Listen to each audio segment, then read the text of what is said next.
Hello दोस्तों, विद्या वाहिनी science classes में आपका स्वागत है। आज हम दोस्तों बताएंगे आपको क्लास 12th मैथमेटिक्स सिलेबस। इसके पहले मैंने फिजिक्स, केमिस्ट्री, हिंदी और इंग्लिश का सिलेबस अपलोड कर दिया। अगर वो वीडियो आप नहीं देखे हैं तो पहले जाकर वो वीडियो देखिए, जिसके बाद आप मैथ का सिलेबस देखिए, ठीक ना। देखिए दोस्तों, ये मैं आज मैथ का सिलेबस लाया हूँ। तो मैथ बहुत ही इंपॉर्टेंट होता है 12th के लिए, ठीक ना।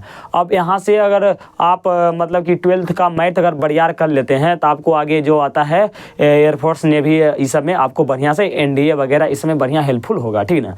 चलिए हम देखते हैं मैथ का सिलेबस। देखिए क्लास 12th का जो मैथ है इसको 6 यूनिट में बांटा गया है ना। 6 यूनिट में पूरा कितना चैप्टर है? पूरा मेरा चैप्टर है 13 चैप्टर को 6 यूनिट में बांटा गया, मतलब 6 इकाई में बांटा गया है। मतलब चैप्टर वाइज चैप्टर है ना, उस चैप्टर को जैसे मान लीजिए मेरा संबंध फलन, चाहे सांतन तथा अवकलनीयता, ये अलग अलग यूनिट में धरा गया है, रखा गया है, ठीक है। मतलब इकाई में है ना, इकाई 1, इकाई 2, इकाई 3, इकाई 4, इकाई 5, इकाई 6। इसमें इकाई 6 तक है। इसमें एक इकाई में कुछ चैप्टर को रखा गया है, फिर दूसरा इकाई में कुछ चैप्टर को रखा गया है, फिर तीसरा इकाई में कुछ चैप्टर को रखा गया है। और इकाई के अनुसार मतलब कि पूरे इकाई में कितना नंबर आता है उस अनुसार से यहाँ नंबरिंग किया गया है, ठीक ना दोस्तों।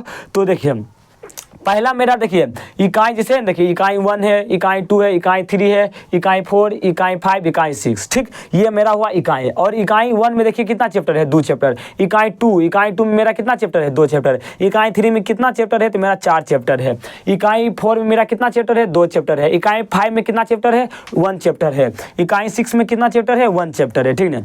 अब इसको पहले हम देखने से पहले हम आपको बताने जा रहे हैं एग्जाम का पैटर्न।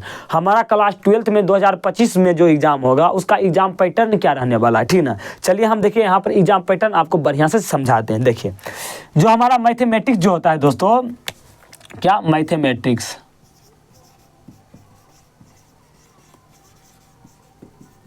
ये मैथमेटिक्स जो है ये हमारा 100 मार्क्स का होता है। कितना मार्क्स का होता है? 100 मार्क्स का होता है। अब 100 मार्क्स का होता है ना, तो इसको यहाँ से 2 भागों में क्वेश्चन आता है। एक भाग इसका हो गया ऑब्जेक्टिव, एक सब्जेक्टिव। एक मेरा क्या होता है? ऑब्जेक्टिव, और एक क्या होता है? सब्जेक्टिव, ठीक।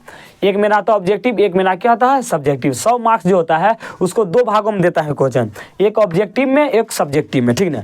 ऑब्जेक्टिव में टोटल 50 मार्क्स का, कितना? 100 मार्क्स है ना, तो ऑब्जेक्टिव में जो होगा मेरा 50 मार्क्स का होगा एग्जाम। कितना मार्क्स का? 50 मार्क्स का, ठीक ना। 50 मार्क्स का होगा, ठीक। फिर मेरा सब्जेक्टिव में कितना मार्क्स का होगा? सब्जेक्टिव भी 50 मार्क्स का होगा। सब्जेक्टिव कितना मार्क्स का होगा? 50 मार्क्स का होगा। कितना मार्क्स का होगा? 50 मार्क्स का होगा। कितना मार्क्स का होगा? 50 मार्क्स का होगा, ठीक है ना। रुकिए 2 मिनट, ठीक। कितना मार्क्स का होगा मेरा? 50 मार्क्स का ऑब्जेक्टिव होगा और 50 मार्क्स का क्या होगा? सब्जेक्टिव हो जाएगा, ठीक ना। अब ऑब्जेक्टिव में क्या 50 मार्क्स का है तो कितना क्वेश्चन भाई पूछेगा? तो आपका क्वेश्चन जो पूछेगा, कितना क्वेश्चन पूछेगा? 100 क्वेश्चन। कितना? 100 क्वेश्चन आपको पूछने वाला है। कितना क्वेश्चन? 100 क्वेश्चन, मतलब 100 ऑब्जेक्टिव आपसे पूछेगा, ठीक। जवाब कितना देना है? तो 50 क्वेश्चन का जवाब देना है। 50 क्वेश्चन का क्या देना है दोस्तों? जवाब आपको 50 क्वेश्चन का देना पड़ेगा, ठीक ना। 50 क्वेश्चन पूछेगा, मतलब कि 50 क्वेश्चन का जवाब देना है। 100 क्वेश्चन पूछेगा, ठीक है। ये हुआ मेरा ऑब्जेक्टिव है। पूरा 13 चैप्टर मिला के 100 क्वेश्चन देगा, ठीक ना। पूरा 13 चैप्टर मिला के 100 क्वेश्चन देगा, उसमें से आपको 50 क्वेश्चन का जवाब देना होगा और प्रत्येक पर 1 मार्क्स मिलेगा, ठीक ना। तो आपको 50 मार्क्स यहाँ से ऑब्जेक्टिव से मिलने वाला है, ठीक ना। आगे चलते हैं। आगे मेरा है सब्जेक्टिव, 50 मार्क्स सब्जेक्टिव। तो सब्जेक्टिव के लिए यहाँ हम लिख के आए हैं कौन कौन सा चैप्टर से क्वेश्चन पूछा जाता है सब्जेक्टिव। लेकिन सब्जेक्टिव में एक होता है लघु उत्तरीय क्वेश्चन, एक होता है दीर्घ उत्तरीय क्वेश्चन, ठीक ना। तो चलिए यहाँ पर हम देखते हैं। देखिए यहाँ पर एक मेरा होता है लघु उत्तरीय, ठीक ना।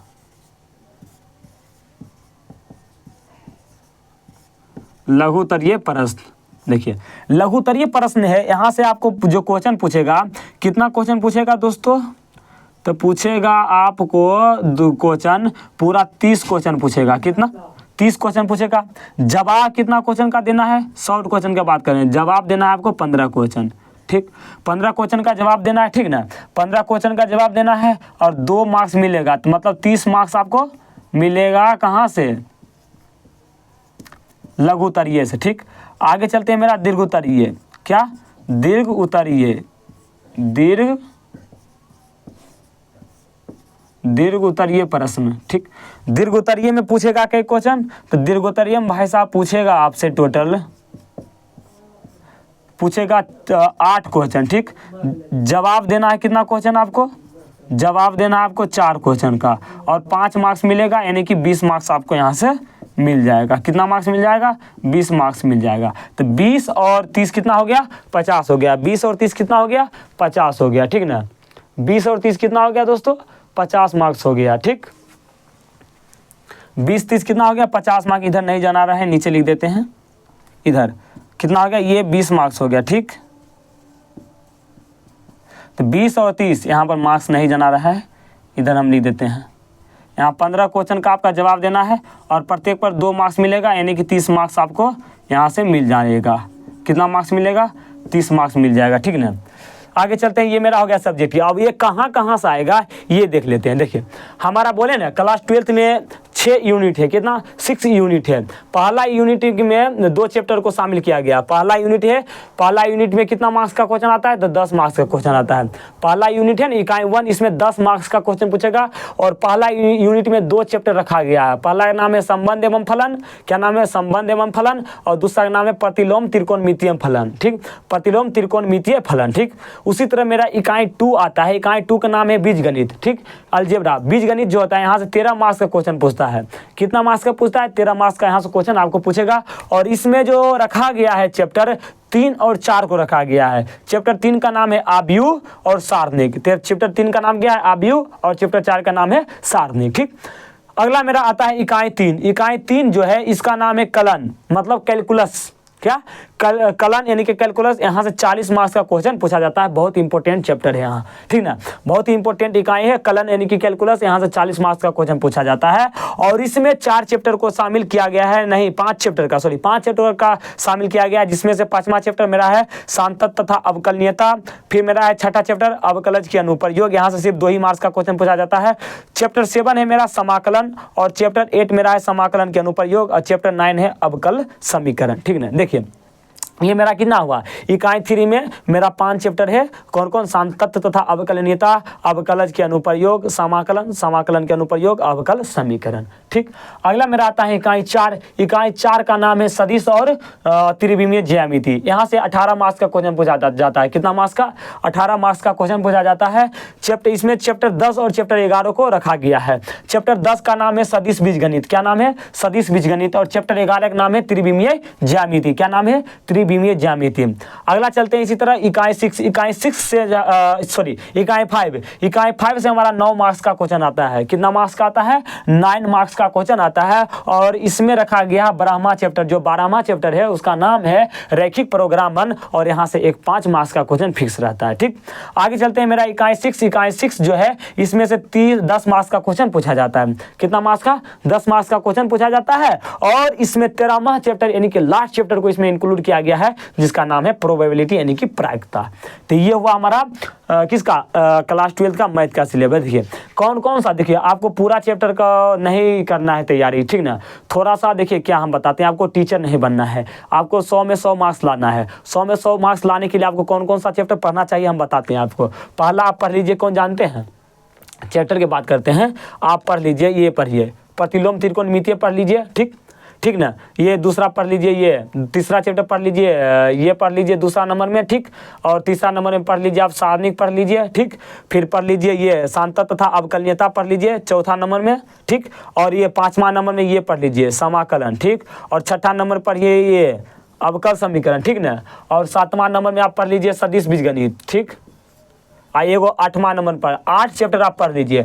8 चैप्टर पढ़ के जाते हैं ना, आपको पूरा 100 में 100 आ जाएगा, मेरा गारंटी है, ठीक ना। और यही 8 चैप्टर पर मेरा फोकस सबसे ज़्यादा रहेगा। जो अभी लिख के दिया हूँ ना, प्रतिलोम त्रिकोणमितीय फलन, आव्यूह, सारणिक, सांतत्व तथा अवकलनीयता, फिर समाकलन, अवकल समीकरण, ठीक ना। फिर मेरा सदिश बीजगणित, ये छोड़ दीजिए, इसको छोड़ देना, ठीक ना, अभी नहीं। रैखिक प्रोग्रामन, ये चैप्टर है, यहाँ से क्वेश्चन आता है। और यहाँ इतना चैप्टर आप बरियार करके जाते हैं तो यहाँ से क्वेश्चन पूरा लड़ जाएगा। ये हुआ मेरा दोस्तों आज का मैथ का सिलेबस। आशा करता हूँ दोस्तों आप बढ़िया समझ गए होंगे। चलिए आज का जो मेरा है यहीं तक रखते हैं।